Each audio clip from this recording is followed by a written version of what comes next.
Bonjour tout le monde.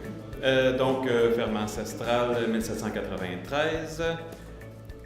Description de la ferme sommaire, grande culture bio, sans élevage, 2900 unités thermiques, Argile Saint-Rosalie, premier certificat bio en 2008 et 123 hectares en rotation, un tiers, un tiers, un tiers, petite rotation facile, soya, blé, maïs.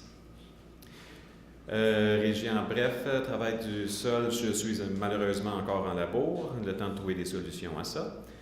Désherbage, la houe, le peigne, le sarcleur lourd, les outils habituels de bio. Importation d'engrais organiques, donc du fumier de poule pondeuse sous forme solide et liquide. Objectif personnel, qu'est-ce que je travaille beaucoup présentement en recherche, c'est de diminuer le travail du sol pour idéalement le ramener à zéro. Et augmentation de la biodiversité, qui je crois être un très gros élément à accorder de l'importance.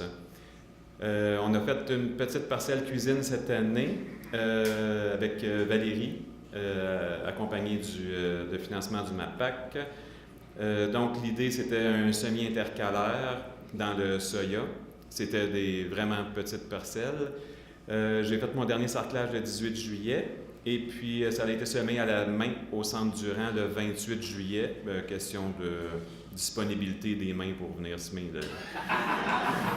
l'engrais.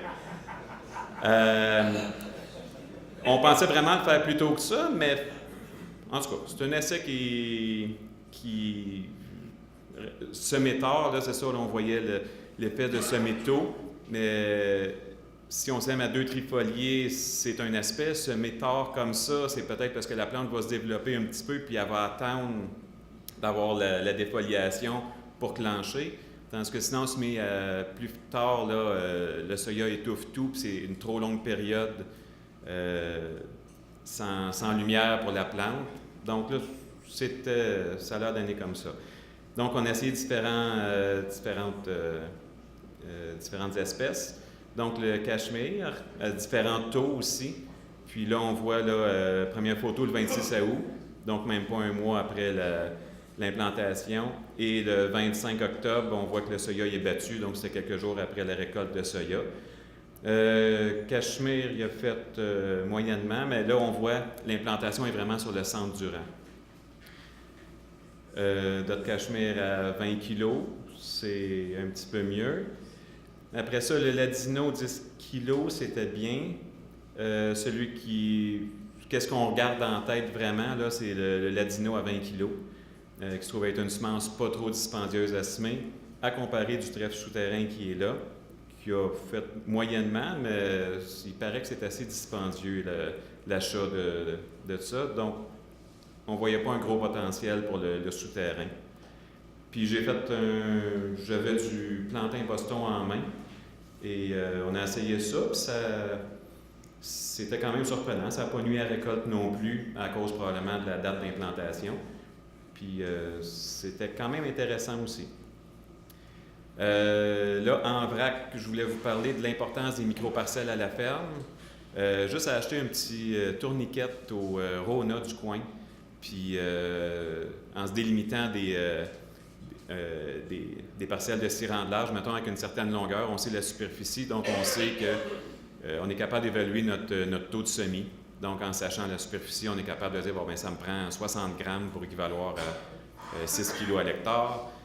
Donc c'est des parcelles bien vite semées, on peut faire une multitude en pas grand temps. Je trouve ça bien important, c'est Louis Pérusse qui m'avait introduit ça à la ferme, puis c'est quelque chose de très facile à faire, qui peut être bon pour tout le monde.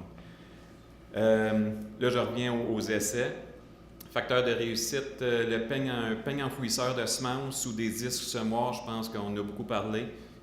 C'est quelque chose à considérer beaucoup. Le semi-tardif pour ne pas nuire à la récolte, est-ce que ça peut être une solution? Le semi au 20 pouces, j'aimerais un petit peu plus sur la largeur, plus large sur le rang que juste concentré vraiment dans le milieu. Des fois, si on peut avoir peur, en semis de 30 pouces, que l'engrais vert devienne trop haut, il peut avoir une idée, je ne l'ai jamais essayé, mais ce serait peut-être de mettre des du tuyau de PVC de peut-être 2 pouces de diamètre